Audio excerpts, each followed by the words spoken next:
Қайырлы күн қымбатты телекөрермендер. Оңтүстік телеарнасында ізгілік мекені хабардың жүргізушісі мен Ербек Бакиев.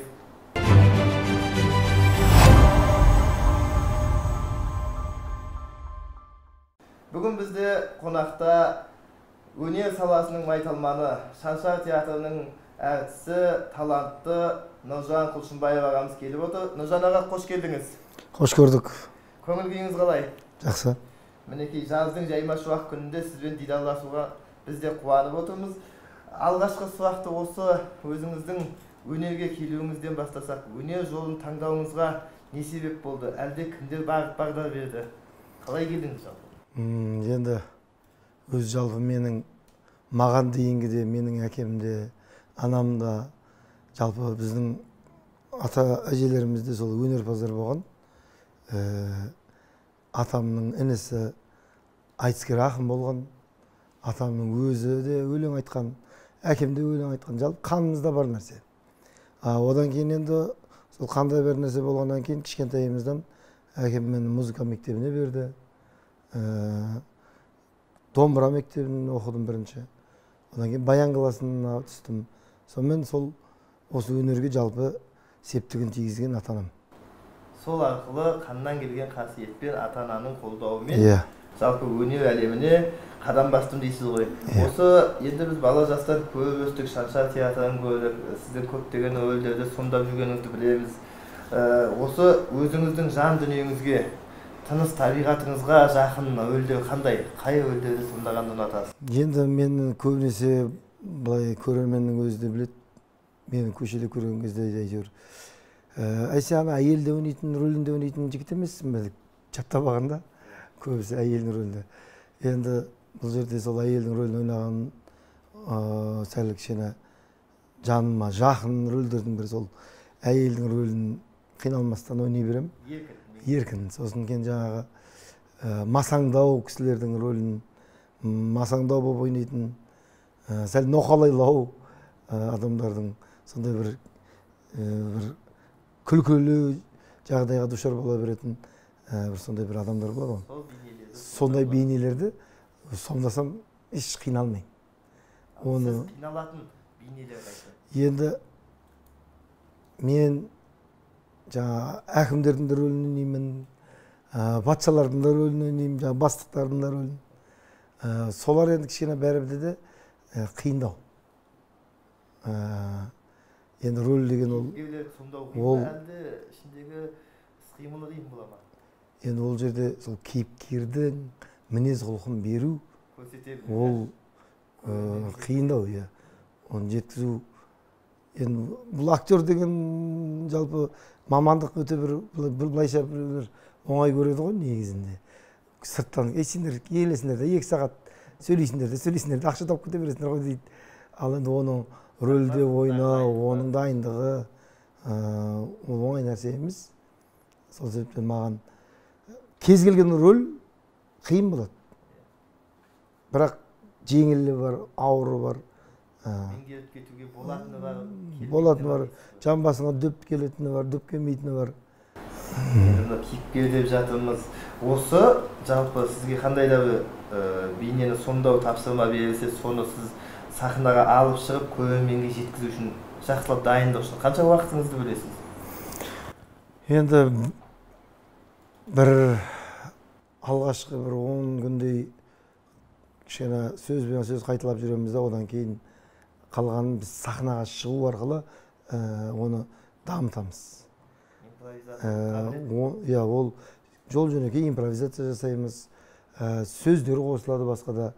Ал негізгі дайындық бір 10 күн ары кетсе бір читка дейді ғой енді. Бұл интермедиаға өзіңнің санаңа сіңу үшін мағынасын түсініп аламыз. Соның сөз қайталау міндетті емес бізде. Сатирада негізгі мақсатын, негізгі маңыздылығын біліп алсақ, қалғанын өзіміз өз сөзімізбен, өз ойымызбен қоса береміз. Дұрыс екен. Енді әр адам баласының туған топырағы, өскен өлкесі, балалық шағы қалыптасады ғой. Нұржан ағаның балалық шағы қалай өтті? Қалай есейді? Қандай болды жалпы Нұржан аға жасы бала кезінде? Мен сол бала кезімнен өнерге жақын болдым. Мектептегі жаңағы әрбір іс-шараға осындай қойылымдар болсын, жаңағы ән айту, түрлі сондай бір концерттерге қатысу арқылы. Жалпы мен кішкентай балалық шағымнан бастап болашақта мен әртіс болам деген дайындықпен жүргем.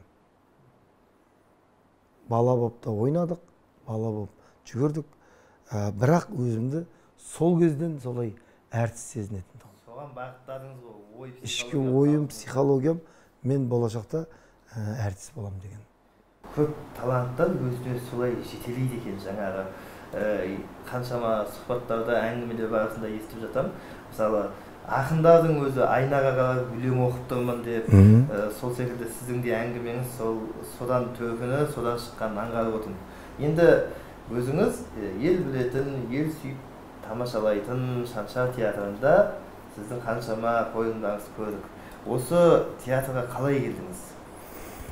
Мен 96 жылдың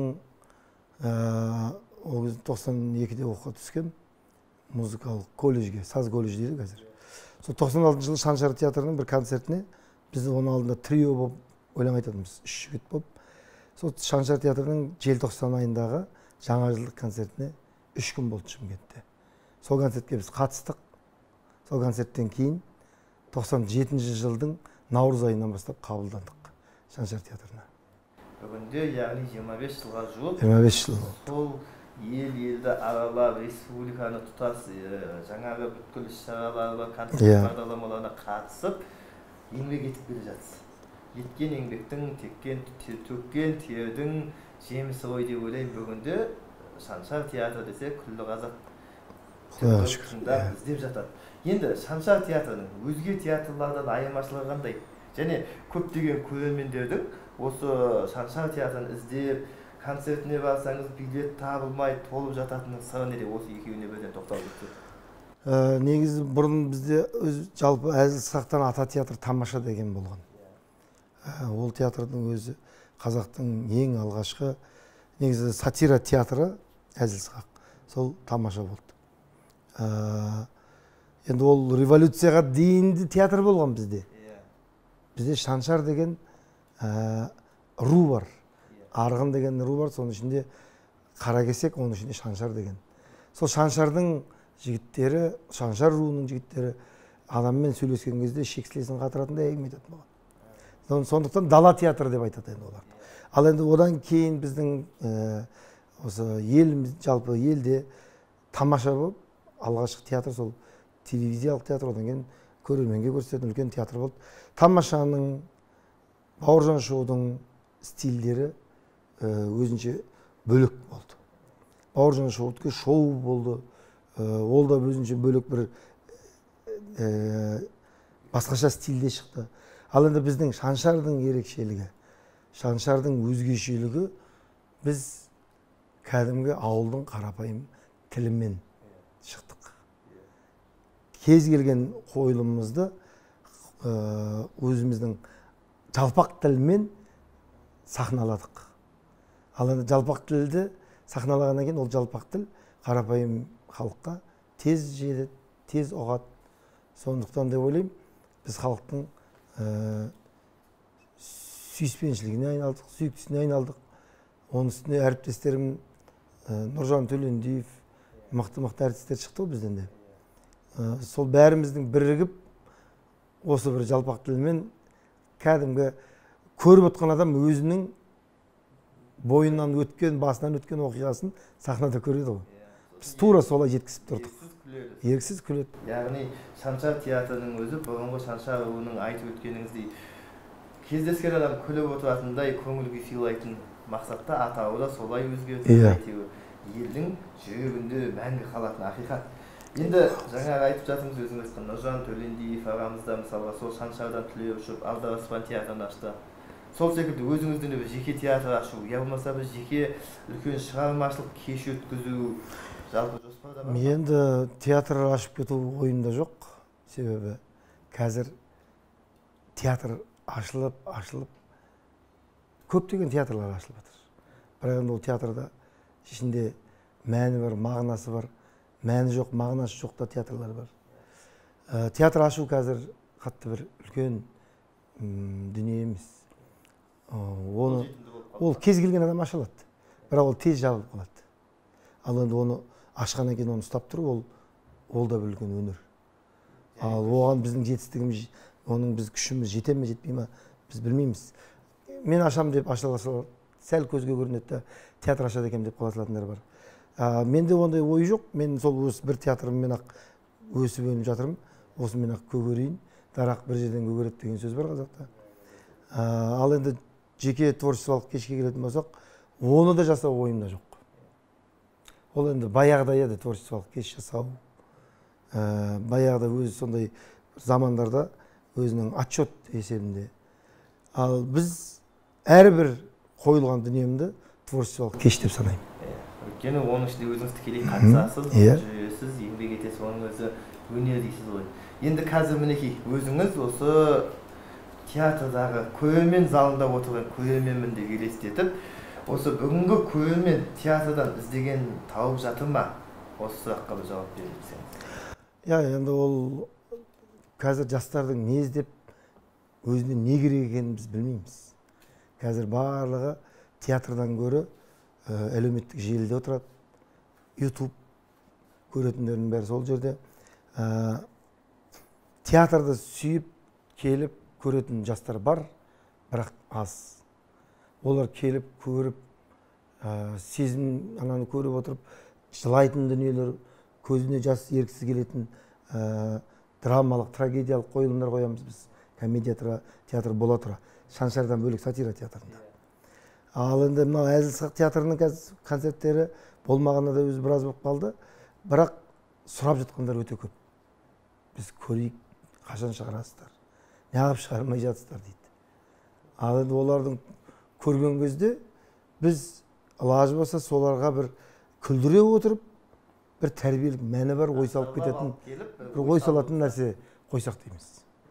Одан кейін анау қазіргі таңда мен осы жерде бір пайдаланып айтқым келеді, маған енді көбісі жазады Инстаграмда да, әйелдің рөлін неге ойнайсыздар, әйелдің рөлін еркек ойнауға болмайды деп жатады да. Түсінемін, мен олардың ойларын түсініп тұрмын. Ол енді бұл неге қатыс жоқ шығар, бірақ енді олар сын ретінде емес, олар мына бір нәрсені түсінбейді да. Менің актер болып рөл сомдап жатқанымды түсіндіре алмайын. Егер де мен шынымен де көшеде әйел болып киініп алып, шынайы өмірде сөйтіп жүрсем, сол кезде маған айтса болады да, сен қандай еркексің деп. Олар түсінеді. Кез келген жағдайға зұлымның да, ауыздың да жаңағыдай түрлі образдарды саласың. Және ол кейіпке өзіңе ыңғайлы болып, оң жамбасқа келіп жатса өзің айтпақшы, соны дәріптеп, ең бастысы көрерменнің көңілін көтеру. Үлес қосса оның өзі әртістің бір жеткен жетістігі ғой. Сол енді бір жағынан ойлап қоямын, соларды мен әйел ойнап, шынымен сендіргенім демек менің ол актерлық шеберлігімнің бір кішкентай бір бөлшегі. Өйткені сізді көргенде солай танып жатса, ол да сіздің еңбегіңіздің нәтижесі ғой былай айтқанда. Өйткені көптеген жаңағы театрларда түрлі қойылымдар болып жатады, біреу өтпей жатады, біреу әртүрлі пікірлер жазылып жатады. Енді осы театр өнері деп жатырмыз. Өзіңіз осы театр әлемінде кімдермен тығыз байланыста шығармашылығыңыз одан әрі деп жатсыз? Енді бізде дәл қазіргі уақытта бізде Шаншар театры әзірге тоқтап тұр.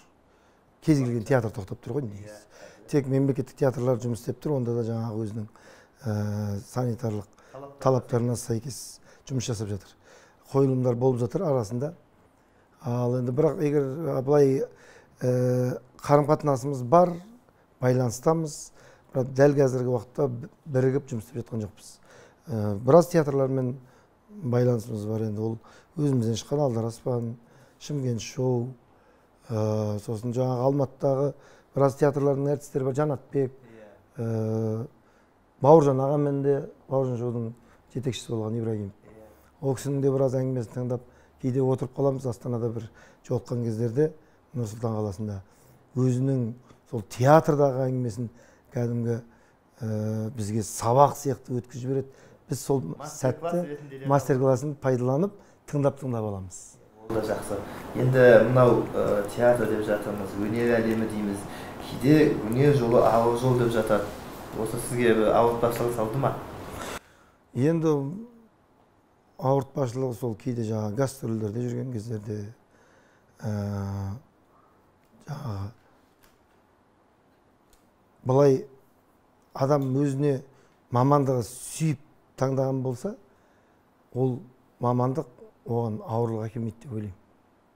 Ең басты жан тәнімен өзі шынымен оны қаласа, оны жақсы көрсе, оған ол оңай болады. Сол секілді мен де бұл сүйіп таңдаған мамандығым, өзімнің сүйіп істейтін ісім, сондықтан болған қатты бір қиындық көрген жоқпын. Енді мынау кейде адам күліп жүрсе және көңілді жүрсе ұзақ өмір сүреді деп жатады. Бұл қаншалықты шындық? Әлде тек театр әлеміндегі театр әртістерінің шығарған мақалы ма дегенде бір сұрақ туындап жатыр. Енді мен естігенім, енді рас білмеймін, бірақ қаншалықты рас екен, бірақ уәкілдерден естігенім, Японияда смехотерапия деген болады екен. Арнайы халықты бір жерге отырғызып қойып, күлдіріп, ананы күлген кезде ол бүкіл стресстерінен арылады. Демек күлу арқылы ол емделеді. Оның да өзіндік пайдасы бар. Демек бір пайдасы бар. Тектен текке айтылмайды. Бірақ өзіңізде бір кейде айқайлап, негізі бір қатты айқайлап күлуге болмайды негізінде.